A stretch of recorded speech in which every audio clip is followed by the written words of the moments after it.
So with that, what's it take to buy today? Well, one, perseverance.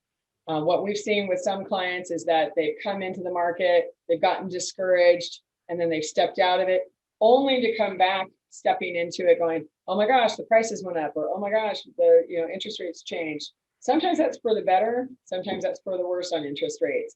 But in general, like I said, since 2012, we've seen nothing but growth on housing prices. So perseverance, really deciding that you're going to take this step, is going to make a big difference for you. You got to be motivated. If there's not a reason for you to buy, or if you have competing motivations, that's also going to become a problem. We have a person we're working with right now that we're trying to vet out. Is she really thinking about moving out of the area versus looking here?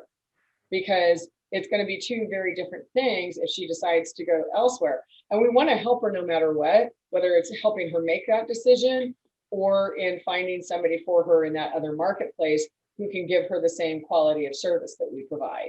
So those are conversations we constantly have to have. And in a market like now, where people can work from home, we see people moving into a lot of different areas. But you got to understand where your motivations are. Is it about the price? Is it about the location? Is it that you need to better your space? A number of different things. Sorry, I got to move some of my stuff out of the way. Willingness to share your needs, concerns, and information. This is a process that really does need people to be transparent, right? Both the agent that you're working with should be transparent about how they work, what they do, why they're helping you make certain kinds of decisions. We need you as a consumer to give us your needs, your concerns, and information that we have to have. And so that helps us, that number 4, good communication helps us to help you do the right things, whether it's write the right kind of offer, go after the right kind of property, making sure that there's full understanding as you go through some of the more complicated elements of a contract, because it can get gnarly sometimes, depending on who you're working with. And we often are having to do communication even outside of what we're having with you, because part of that is how we show property, how we deal with other listing agents, how we deal with the listing agent and their sellers, and all of the process as it works, the title and the escrow companies, all of it. Trust is absolutely imperative when you're working with the people that are going to help you with doing this, because we understand it's one of the largest assets you'll ever own. And we definitely take that into account and respect that. And you absolutely should trust whoever you're working with. One of the unfortunate things I learned when I first got in this industry was that consumer trust in real estate was actually pretty low. And they do, they do these different, kind of surveys out there every year about who are the most trusted jobs in America. And real estate's usually really low. 1, maybe 2 steps above used car salesman. And for good reason, because it's really easy for a lot of people to get into the industry. The level of skill is wildly all over the map. And there's oftentimes a lot of people who are in it for the wrong motivations. And after this is all done, by the way, we are going to send everybody a copy of the slides. And then also we're going to send out a survey with all of this. But, the questions that are in the list I'm going to give you are meant to help you determine whether or not you feel like you can trust a person.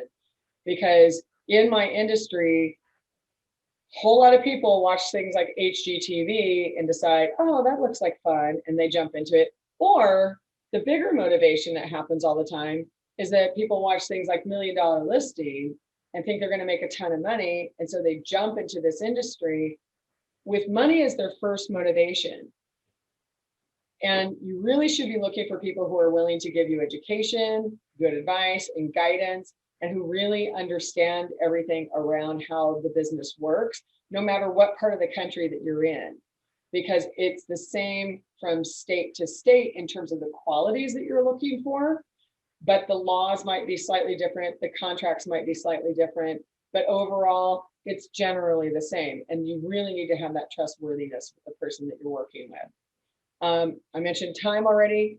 Really be looking deep on how much time you have to be looking online and how much you can get out and see places in person. Because as I have mentioned many a time, you can easily be catfished by a property.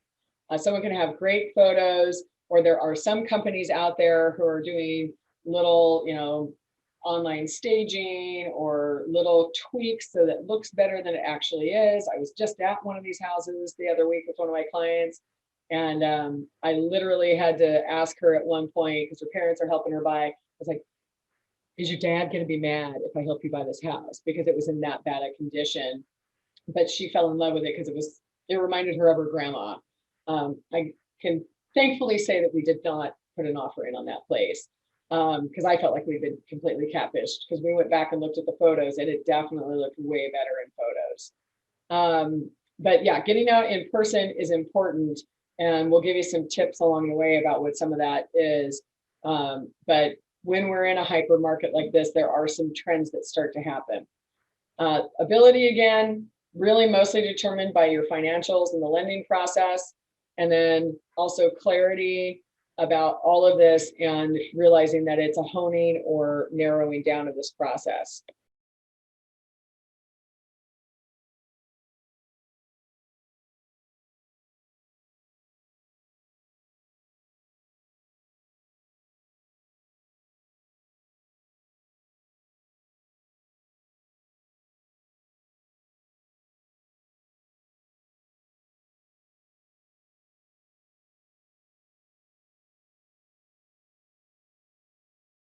On in the market, if you jump into things without understanding how it impacts you, if you don't have your financing set up correctly, it can definitely come back and bite you in the butt, and in sometimes ways that you really don't want.